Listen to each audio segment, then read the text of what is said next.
As we have said from the very beginning of Aaron's campaign, and as we have moved forward over this last 4.5 years and 500 to 600 videos, podcasts, lives, etc., we've always said that each and every move and step we take concretes exactly what was said previously.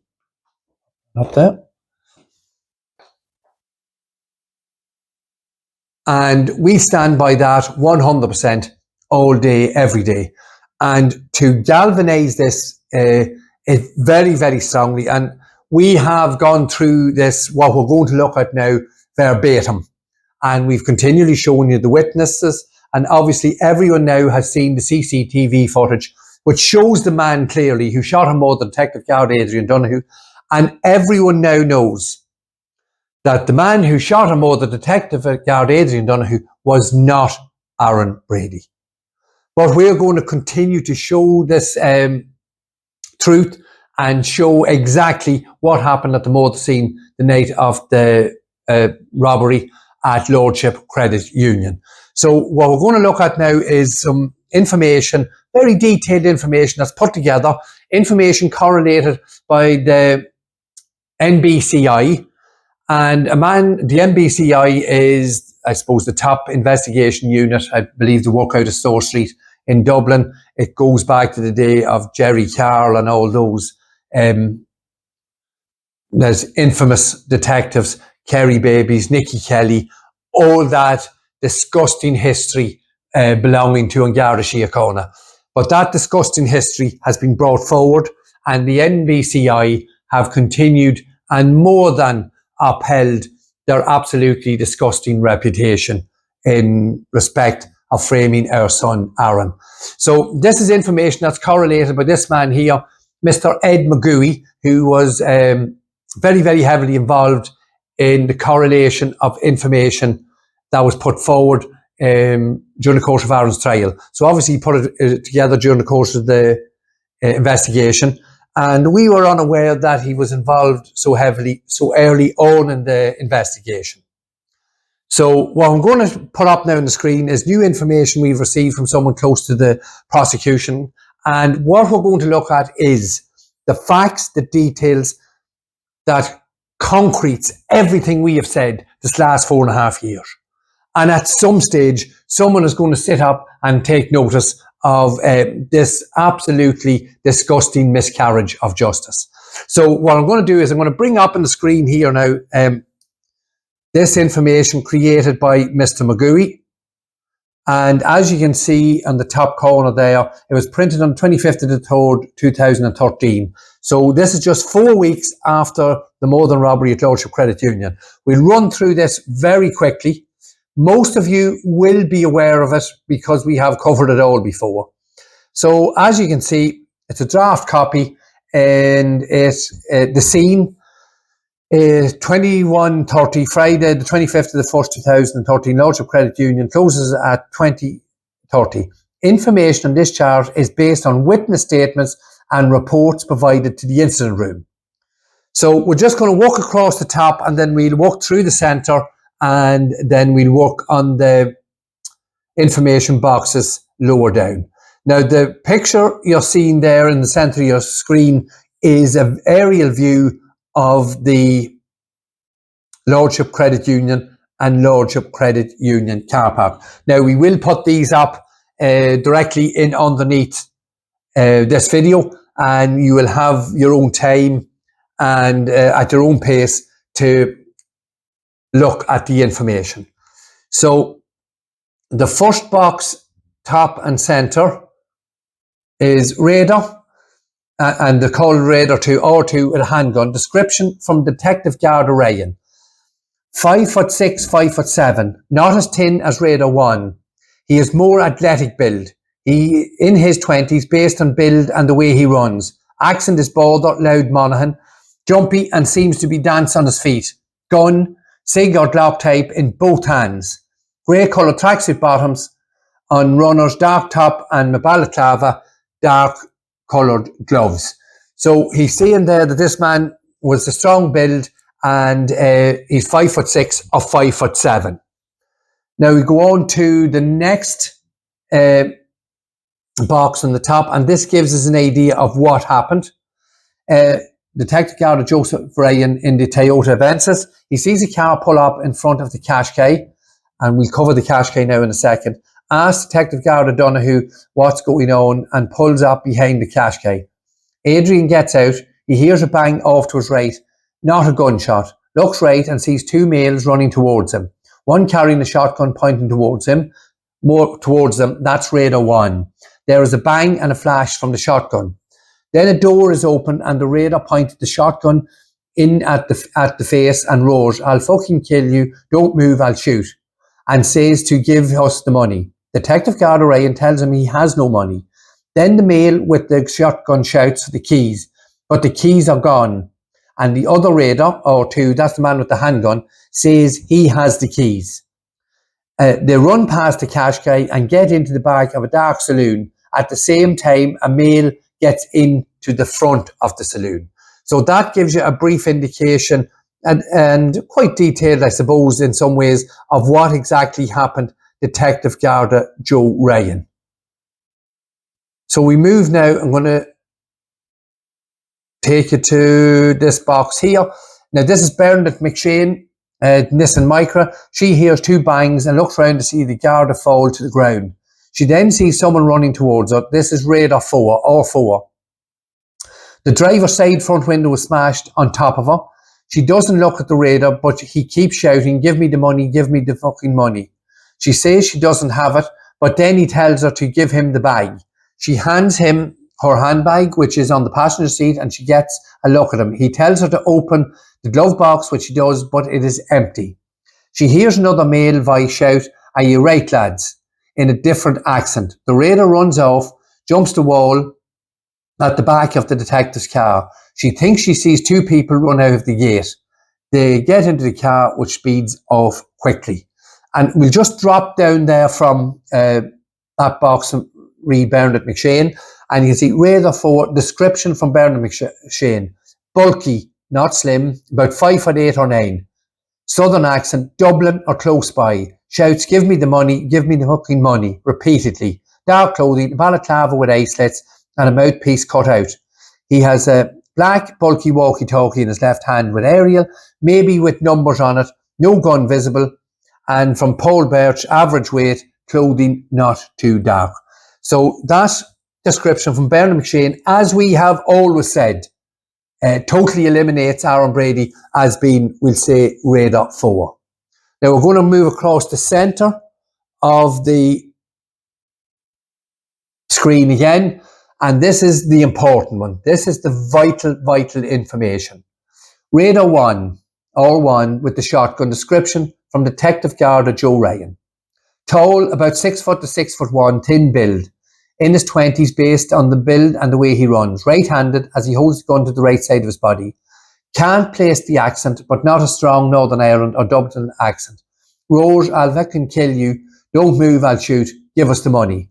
Dark balaclava with eye slits on the eyes. Dark tracksuit, but the top and bottom don't match and are different colours. Full-length shotgun. And again, this is just drifting into what we've covered before from Mary Hanlon. Tall enough, looks like an athletic fella, no difficulty getting over the wall, gun in his hand, the length of his leg. Wearing green combat trousers and plain green, not the army ones. Now that box obviously is vitally important because it tells us 100% certain Aaron Brady is not the man that shot and murdered Detective Garda Adrian Donoghue. But on top of that, in that box of information, we have quite a lot of detail.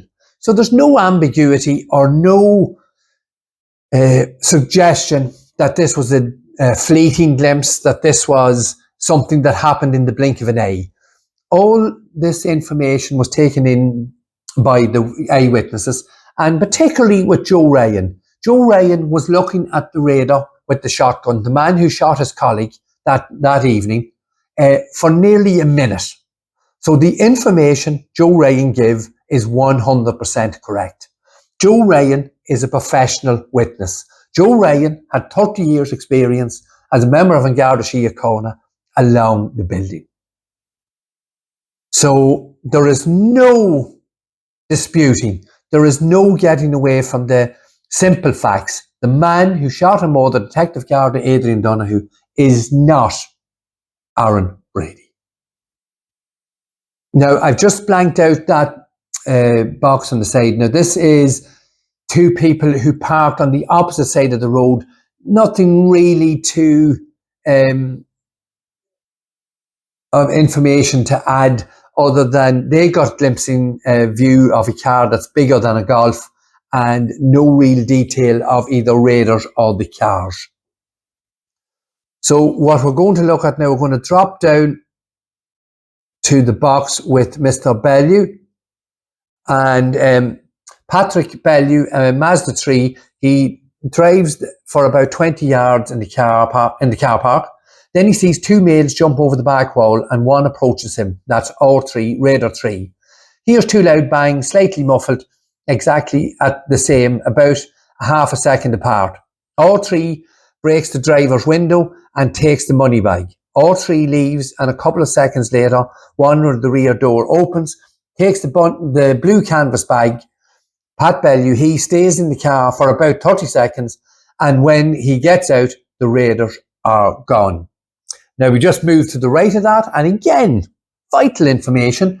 Radar 3, tall, definitely not small, with a strong muscular build, stocky but not fat, shouts something like, "Give me the money," can't discern the accent, wearing a grey jumper type top, like with a fleece or woolen type material. So once again, as we have told the public on numerous occasions ad nauseum, this man cannot be Aaron Brady either. So then we move across to Mary Hanlon. Again, vital information here. Driver description, thinks it is a female with short, really blonde hair, white, Irish young enough, 20s or 30s, looks straight ahead, never looks at Hanlon, wears a dark coloured beanie hat or monkey hat. Now I'm just going to pull up onto the screen here. This is the actual picture of Mary Hanlon's Jeep sitting at the gate, as you can see there over the top, Lordship Credit Union. So that's at the gate of the car park. And I'll put an arrow there. You can see where the different types of ground are. And that is exactly where the car was parked in front of Mary Hanlon. And Mary looked at that again for nearly a minute. So once again, we are repeating, there's no ambiguity here. These people seen what they're seen. And if we drop down to the box below, Mary Hanlon, Nissan Qashqai, she drives to the gate when a car, maybe a dark grey. Again, we have a situation where a young man today is languishing in prison for stealing a blue Passat, allegedly used in the murder and robbery. And the best eyewitness account we have tells us that it's a dark grey four-door Volkswagen Passat. It's absolutely horrendous what these people have done. The Volkswagen Passat pulls in and blocks the gateway. Only one occupant. Hears two shots. A radar goes past her passenger side and gets into the back of the Passat. Two radars and one radar jump the wall. She doesn't see the Passat leave.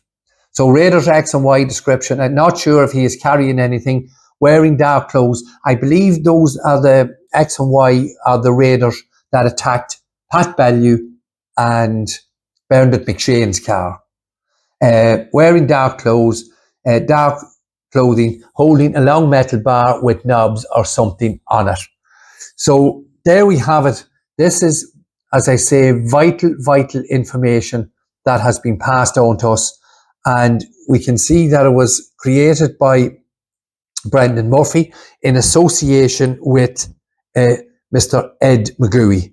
Now, on top of that, we're just going to very quickly look through some more information we got from these people. And here we have this is drawn up by this, what we're about to look at now was drawn up by Garda Síochána, the NCBI in Stowe Street in Dublin. This is the headquarters of Garda Síochána in the Republic of Ireland. These images were drawn up in the immediate aftermath of the murder and robbery at Lordship Credit Union. So once again, we can have no doubt that the information on them are as what happened on the night Adrian Donoghue was murdered. So the first we're going to look at here, the raider who broke Pat Bellew's window, tall, definitely not small. So therefore, it's not Aaron Brady. Next raider we're going to look at, raider with the handgun. Look, as you can see, the age 20s on his building run, loud Monaghan accent, athletic build, 5'6", 5'7". Now, when we have analysed the videos, the actual video footage, we know that the height, the apex of the open door, and this raider here stood adjacent to that door for most of the 50 seconds. So we have a perfect view, and we are able to compare so the height of the door and the height of this raider. And we estimate that the height of this raider is 5'8", 5'9", but it's a stocky build, well built, not Aaron Brady. Once again, as we have proven and as we have shown from day one. The raider who attacked Bernadette McShane's car. Remember, these are all created and presented by Garda Síochána. Now, as far as we are aware, Aaron's legal team were not given this information. It was not disclosed to the defence, which is absolutely horrendous if that is correct. But we've never seen them before. I'm not sure if it's in the vast disclosure, but as far as we are aware, the prosecution did not disclose this information to Aaron's defence team. So as we see, 5'8", 5'9", with a Dublin accent, not Aaron Brady. Then, of course, we have this picture here, which tells everything. The hundreds and thousands and a million sheets of paper, the 70,000 hours of CCTV footage that Pat Murray bragged about so narcissistically and without any thought to his friend and colleague Adrian Donoghue, all over podcasts and stupid books and interviews he's given over this last number of years, of which we've called him out on, and not a word of response to what we have said. So this picture here, the saying is a picture paints 1,000 words. This picture here paints 1 million sheets of paper and 70,000 hours of CCTV footage. This is what Joe Ryan's seen. This is what Mary Hanlon's seen. There is no doubt about it. There are no ifs, buts or maybes. Absolutely none. This was put together, as I said, diligently through hours and hours and hours, man hours, and debriefing and speaking to Joe Ryan. And as I told you on the full screen with all the details of the car park, that was 4 weeks after the Northern robbery. We were into February. And I do believe, in fact, it may even have been March, notwithstanding that, but I've read over 4,000 statements, and I believe it is sometime at the end of March into April that Pat Murray realised that they've made a complete mess of the investigation and they've gone down the wrong rabbit hole. And this picture here is the reason why. This picture here tells 1,000 words. It tells 70,000 hours of CCTV footage. And this picture here trumps the paedophile loving Daniel Cahill, the drug dealers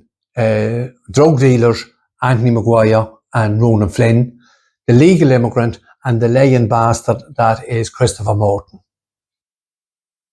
who tried to get money and green cards to protect their own lives because their lives and their safety was in danger here in Ireland because of their actions before they fled the Republic of Ireland.